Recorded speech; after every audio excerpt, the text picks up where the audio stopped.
Assalamualaikum warahmatullahi wabarakatuh. Innal hamdalillah nahmaduhu wa nasta'inuhu wa nastaghfiruh wa na'udzu billahi min shururi anfusina wa min sayyiati a'malina may yahdihillahu wa la yudhlil fala hadiyalah. Amma ba'd. Subhanallah walhamdulillah wa la ilaha illallah wallahu akbar. Allahumma shalli ala sayyidina Muhammad wa ala ali sayyidina Muhammad. Alhamdulillah sahabat Suriah, kita berjumpa lagi di acara obrolan Suriah, subuh ceria dan barokah. Kembali saya ditemani bersama sahabat Kang Denny Rudat yang akan menemani obrolan santai di subuh hari ini. Kebetulan kita masih pada lelah kemarin, di balik aktivitas kerjaan juga kita sempat dilantik jadi abdi negara. Betul. Jadi abdi negara, KPPS. jadi petugas KPPS. Alhamdulillah sukses dalam keadaan sehat juga. Apapun hasilnya kita serahkan kepada Allah, semoga hasil yang terbaik. Amin. Untuk hasil kita nggak banyak komennya, siapapun yang menang, karena pemilu itu sudah dilandasi dengan kata jurdil, jujur dan adil. Ya mudah-mudahan hasilnya dengan kejujuran juga berlandaskan keadilan. Betul. Namun sebagai sesama saudara seagama, saudara sebangsa, tetap yang didahulukan adalah persatuan. Ada kata-kata yang dalam nih, apalagi kita sebagai orang Sunda. Ada peribahasa seperti ini: kudu akur sanajan beda luluhur, kudu jadi dulur sanajan beda lembur, batur jadi dulur, dulur kudu leuwih akur.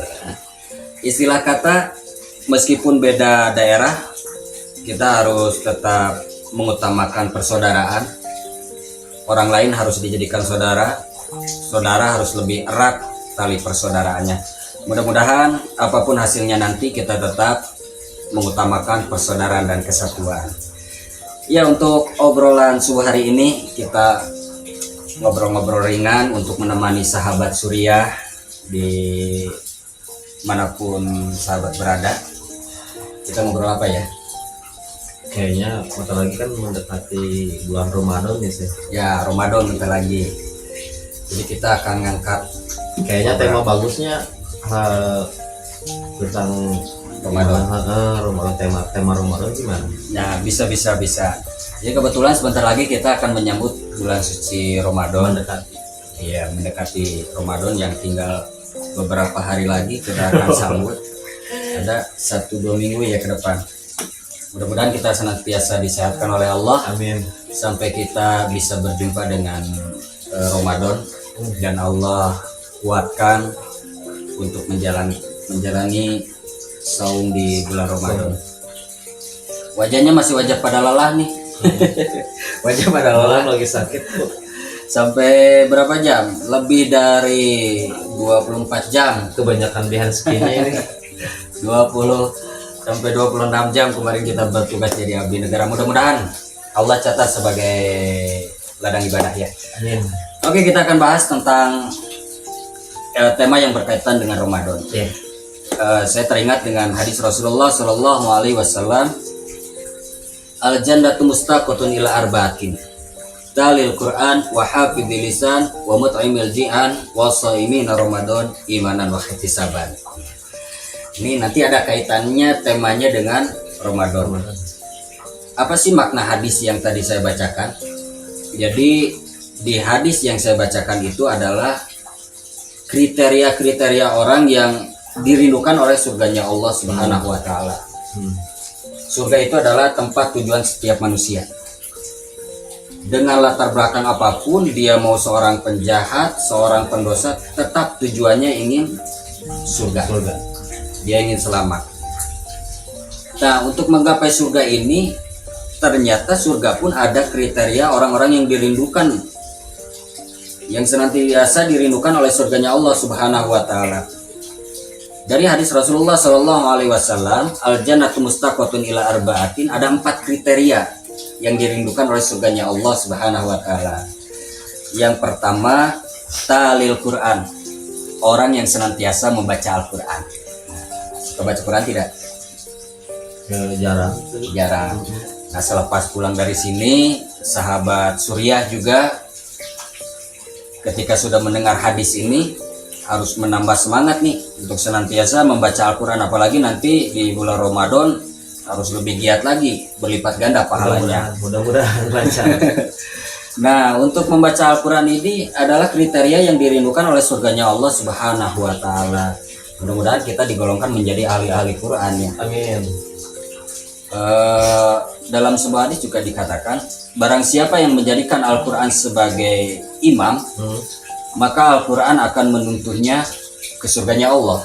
Tapi barang siapa yang menjadikan Al-Quran sebagai makmum, maka Al-Quran yang akan mendorongnya ke neraka. Jadi benar-benar Al-Quran itu harus dijadikan imam, harus dijadikan panduan kita, pedoman hidup kita. Sekarang semua agama mempunyai kitab, mempunyai panduan. Seperti kitabnya orang Hindu. Orang Hindu punya kitab Weda. Orang Buddha punya kitab Tripitaka. Orang Konghucu punya kitab Sisu Wujing. Orang Kristen punya kitab Injil. Terus orang kepercayaan punya kitab Serat Centani Hidayat Jati atau biasa disebut dengan kitab Hidayat Gandul. Juga ada kitab Avesta, Jen Avesta bagi penganut Zoroaster. Kalau kita tahu Itu kitab terdahulu yang diturunkan kepada umat Nabi Musa alaihissalam untuk Bani Israel. Nah, kitab-kitab yang terdahulu itu sudah dirangkum, sudah disempurnakan dalam satu kitab. Kitabnya orang Muslim, yaitu kitab Al-Quran. Jadi setiap agama mempunyai kitab, mempunyai panduan. Nah, kita sebagai orang Muslim mempunyai panduan juga, yaitu kitab Al-Quran. Bahkan hebatnya Al-Quran adalah mukjizat paling tertinggi. Mukjizat paling tertinggi. Rasulullah Shallallahu Alaihi Wasallam ketika ditanya oleh para sahabat, ya Rasulullah, mulia mana antara engkau dengan arasnya Allah? Rasulullah Shallallahu Alaihi Wasallam menjawab, jelas mulia aku. Kenapa? Karena arasnya Allah Subhanahu Wa Taala diinjak dengan sandalku. Ketika ditanya lagi oleh para sahabat, ya Rasulullah, mulia mana engkau dengan malaikat Jibril? Rasulullah Shallallahu Alaihi Wasallam menjawab, ya jelas mulia aku, karena Jibril alaihissalam ditugaskan untuk berkhidmat kepadaku, bertugas kepadaku. Ketika ditanya, ya Rasulullah Shallallahu Alaihi Wasallam, mulia mana engkau dengan agamamu? Rasulullah Shallallahu Alaihi Wasallam terdiam dan menjawab, lebih mulia agama. Jadi sudah jelas ternyata lebih mulia Al-Quran sebagai panduan agama kita. Nah, untuk sahabat Suriah di rumah, adab-adab terhadap Quran juga itu sangat perlu. Kadang kita membaca Al-Quran, kita mengkaji Al-Quran, jangan sampai kitab yang kita muliakan itu sejajar dengan kaki, itu tidak adab. Pakai alas, pakai meja.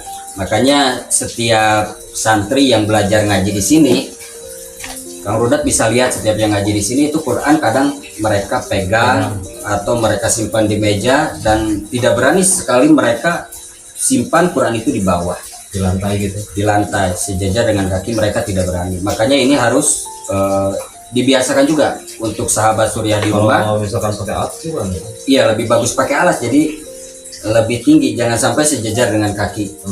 Kalau misalkan jadi nggak boleh. Iya, nilai Al-Quran itu lebih tinggi daripada segalanya. Itu adalah kalamullah, lebih tinggi daripada segalanya. Derajatnya lebih tinggi, bahkan lebih tinggi daripada para nabi. Rasulullah Shallallahu Alaihi Wasallam, banyak nabi yang terbunuh berjuang membela kalamullah. Makanya kalamullah ini lebih tinggi derajatnya daripada nabi. Harus lebih dimuliakan kalam-kalam Allah itu, Al-Quran. Pahalanya begitu luar biasa. Satu huruf saja Allah balas dengan 10 kebaikan. Satu huruf 10 kebaikan. Belum lagi kalau kita baca satu ayat itu sampai puluh ratusan huruf dalam satu ayat. Berapa kali lipat pahala yang didapat. Makanya lebih giat membaca Al-Quran.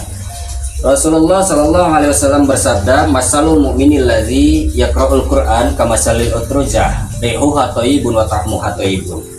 Perumpamaan orang mukmin, Kang Rodat, orang mukmin yang senantiasa membaca Al-Quran itu seperti buah utruja. Ciri buah utruja itu harum dan manis. Kira-kira buah apa? Buah durian.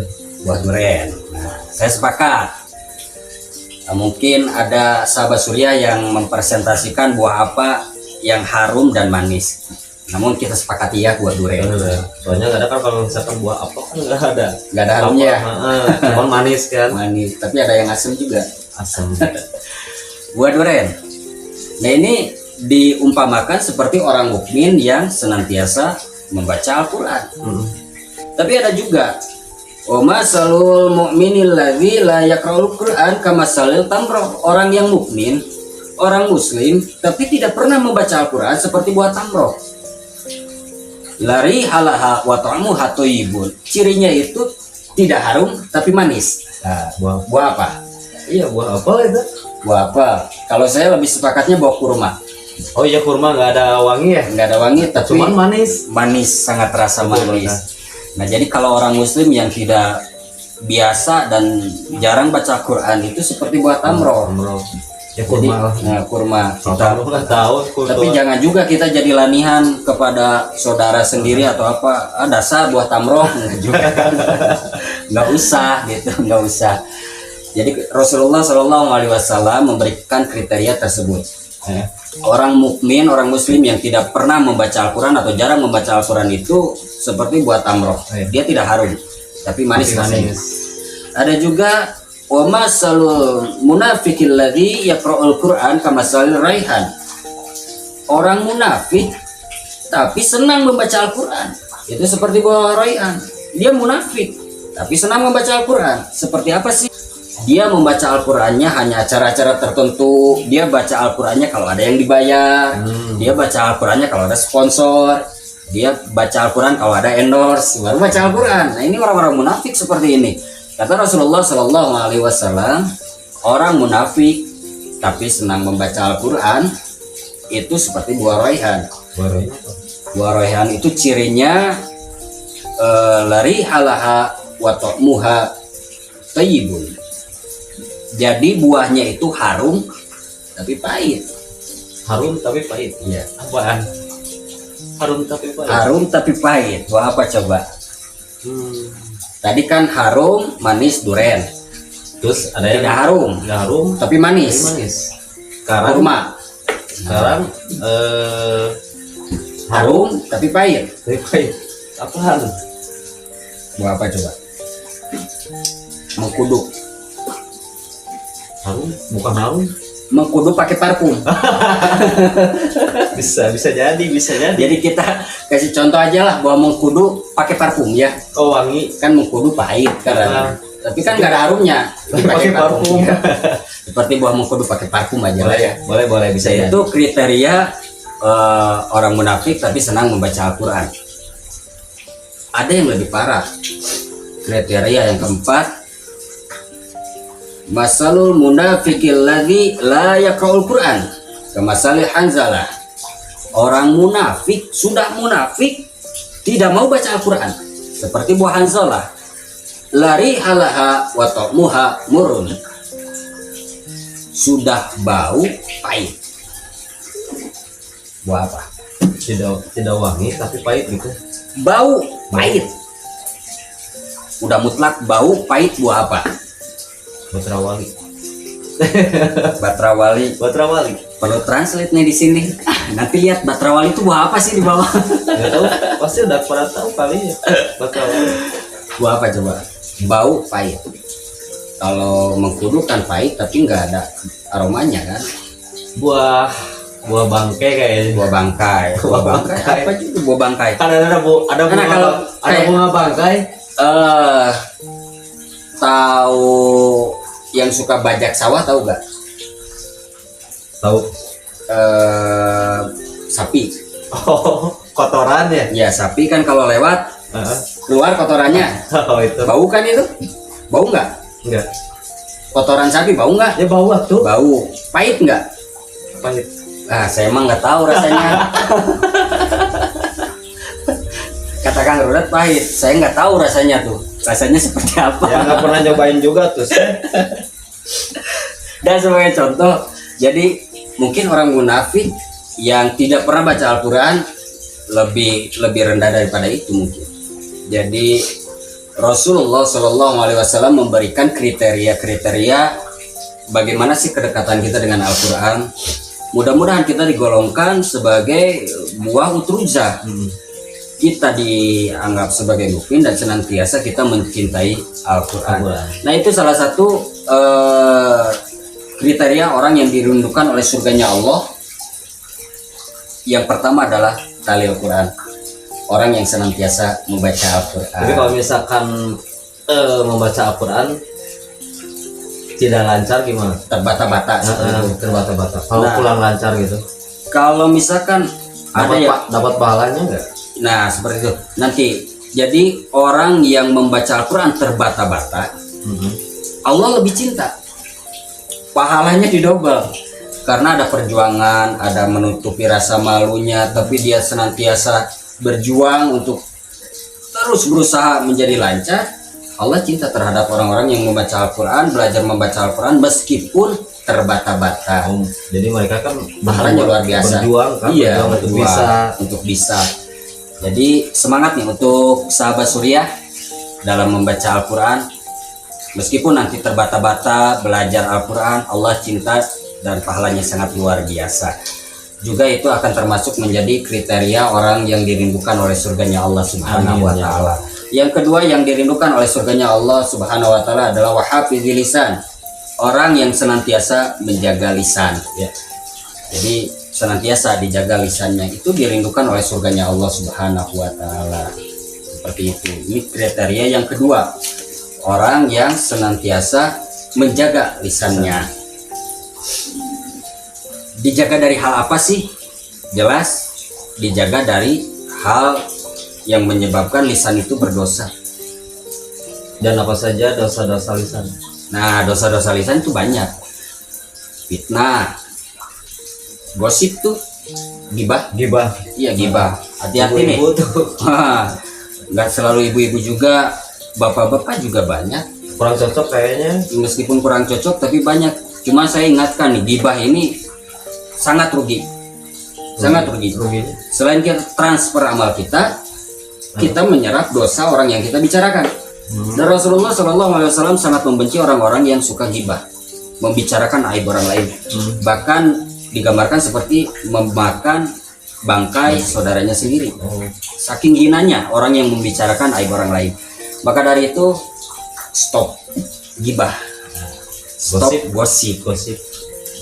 Lebih baik kita sibukkan diri memperbaiki diri daripada kita sibuk mengkoreksi orang lain, membicarakan orang lain. Membaca Al-Quran.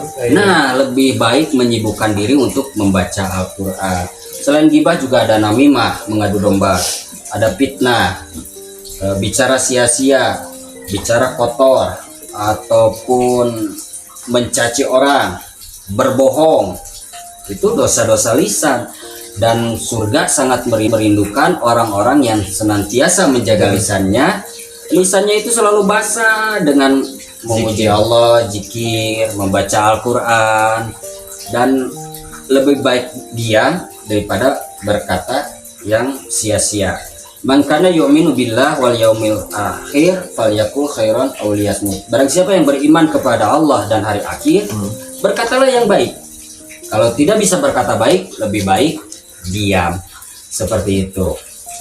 Yaitu golongan yang kedua yang dirindukan oleh surganya Allah Subhanahu wa Ta'ala. Golongan yang ketiga, wa mut'imil ji'an, orang yang senantiasa memberi makanan kepada orang lain atau memberi makanan kepada orang yang sedang membutuhkan atau kelaparan. Nah, seperti itu. Bahkan Nabi Ibrahim alaihissalam, Khalilullah, ketika Nabi Ibrahim alaihissalam masak, itu seluruh tetangganya yang mencium aroma masakan itu didatengin, dibagiin tuh. Adabnya kayak gitu. Ya belum tentu mereka lapar. Iya, belum tentu mereka lapar, tapi sebagai adab nih, kalau kita masak terus tetangga mencium, nih arum daging nih, berarti kita masak harus siap-siap bagi juga. Kalau misalkan cukupnya untuk keluarga, ya cukupkan keluarga saja, tidak apa-apa. Tapi misalkan kita masak dan kita ingin membagi ke tetangga, makanya ada peribahasa boneka cantik dari India. Kalau kata Sunda seperti itu, China seetik, dagingnya seetik, China setimba. Jadi dagingnya sedikit, airnya setimba. Yang penting tetangga kebagian gitu. Yang Meskipun penting sedikit ya. meskipun sedikit. Nah, adab muslim itu seperti itu. Kalau misalkan kita punya beli mangga nih, beli mangga dari pasar. Kita beli mangga 2 kilo atau 3 kilo, dapatnya 5 biji. Ahli keluarga kita hanya 4 orang. Itu tanda Allah membukakan ladang pahala untuk kita. Satu mangga ini kita bisa berikan kepada tetangga atau saudara kita. Kita beli mangga misalkan 2 kilo, dapat 5, isinya itu dapat 5. Ahli keluarga kita, suami istri misalkan anak 2, hanya 4, berarti Allah membuka ladang pahala untuk berbagi. Seperti itu. Nah, yang dirindukan oleh surganya Allah Subhanahu wa taala, wa mut'imil ji'an, orang yang senantiasa memberi makanan kepada orang lain atau memberi makanan kepada orang yang membutuhkan. Jadi kalau misalkan memberi makan sisa boleh nggak kepada orang yang sudah kelaparan? Nah, memberi makanan sisa nggak ada, Nggak ada. nggak ada. Seorang muslim itu harus dibalik, Harusnya seperti apa? menyisa atau menyisakan makanan untuk dibagi-bagikan, tapi tidak membagikan makanan sisa. Paham tidak? Berarti kita bukan sisa tapi menyisakan gitu kan? Iya, kita memberikan porsi nih yang akan dibagikan, bukan bekas makan kita. Kita sediakan porsi untuk tetangga, untuk saudara. Jangan sampai kita habis kita makan kekenyangan, kita kasih ke tetangga. Itu nggak boleh. Nggak boleh, nggak ada makanan yang misalkan sudah nggak kita makan karena sudah dibesokkan atau bagaimana, kita kasih ke tetangga, nggak boleh. Biasakan memberi sesuatu itu yang terbaik, nilai sodakonya tinggi, dan jangan sampai kita memberi sesuatu itu yang kualitasnya tidak baik. Itu tidak ada bagi seorang muslim seperti itu. Jadi lebih baik kita membagi porsi makanan, tapi bukan memberikan sisa makanan kepada orang lain. Dan yang dirindukan oleh surganya Allah itu orang yang senantiasa berbagi makanan kepada orang yang membutuhkan. Bukan sisa. Bukan sisa jelas, tapi makanan yang memang berkualitas, makanan yang memang sudah diporsi untuk dibagikan seperti itu. Nah, itu yang ketiga. Yang keempatnya, nah ini poin yang keempat yang kita tunggu. Orang yang dirindukan oleh surganya Allah yang keempat adalah wasaimin Ramadan imanan wahtisaban. Orang yang berpuasa di bulan Ramadan dengan keimanan dan ketakwaan. Nah, sebentar lagi kita menyambut bulan suci Ramadan. Penuh pahala di dalamnya. Bahkan di dalam Ramadan itu tempat kitab-kitab Allah Subhanahu wa taala diturunkan. Bukan hanya Al-Qur'an. Seluruh kitab Allah Subhanahu wa taala diturunkan di bulan Ramadan, saking mulianya bulan Ramadan. Suhuf Ibrahim diturunkan tanggal 3 Ramadan. Terus kitab Jabur yang diturunkan kepada Nabi Daud alaihissalam diturunkan tanggal 12 Ramadan. Kitab Taurat yang tadi sempat disebutkan yang diturunkan kepada Nabi Musa alaihissalam diturunkan pada tanggal 6 Ramadan. Juga kitab Injil yang diturunkan kepada Nabi Isa alaihissalam diturunkan pada tanggal 12 Ramadan. Dan yang spesialnya yaitu kitab Al-Quran yang bertepatan dengan Lailatul Qadar diturunkan pada tanggal 17 Ramadan. Tempat kitab-kitab, tempat kalamullah turun yaitu di bulan Ramadan. Selain daripada tempat kemuliaan turunnya kalamullah, Ramadan juga tempat menimba pahala. Makanya jangan sia-siakan ketika kita diberikan waktu usia menjumpai bulan Ramadan, maka jangan disia-siakan. Sambut dengan kebahagiaan, jalani dengan penuh keimanan dan ketakwaan. Karena tidak ada jaminan Ramadan tahun depan kita bisa jumpa lagi. Walau alam. Wallahu alam. Makanya benar-benar harus dijadikan momen yang sangat bermanfaat, yang benar-benar harus kita sambut dengan penuh kebahagiaan, dan Ramadannya itu dijalani dengan keimanan dan ketakwaan. Nah itu Kang Rodat, 4 kriteria yang dirindukan oleh surganya Allah Subhanahu wa Ta'ala. Mudah-mudahan Kang Rodat, saya juga dan sahabat Suriah di rumah, di antara 4 ini, meskipun tidak 4-4-nya, ada salah satu di antara kriteria ini yang ada dalam diri kita, seperti itu. Mudah-mudahan kita dirindukan oleh surganya Allah Subhanahu wa Ta'ala. Jadi meskipun tidak 4-4-nya, talil Quran, wa hafizil lisan, wa mut'imil ji'an, wa shaimina Ramadan, salah satu di antaranya, atau kompleks ke-4-4-nya saling menunjang. Apalagi nanti bulan Ramadan nih. Bulan Ramadan bisa jadikan kita alat untuk belajar nih. Di Ramadan kita wahafidil lisan, kita jaga lisan agar saum kita tidak sia-sia. Kita juga wamut aimil ji'an, berbagi makanan. Ada momen tajil, kita bisa berbagi itu. Talil Quran, jelas bulan Ramadan adalah bulannya Al-Quran. Kita senantiasa gaungkan semangat, senantiasa baca Al-Quran. Nah seperti itu, mudah-mudahan kedepannya kita akan ngobrol santai lagi dengan tema-tema yang lebih ringan. Kita bahas tentang sunnah-sunnah Rasulullah SAW, hadis-hadis Rasulullah SAW untuk menemani subuh para sahabat Suriah. Jumpa lain kesempatan insya Allah. Assalamualaikum warahmatullahi wabarakatuh.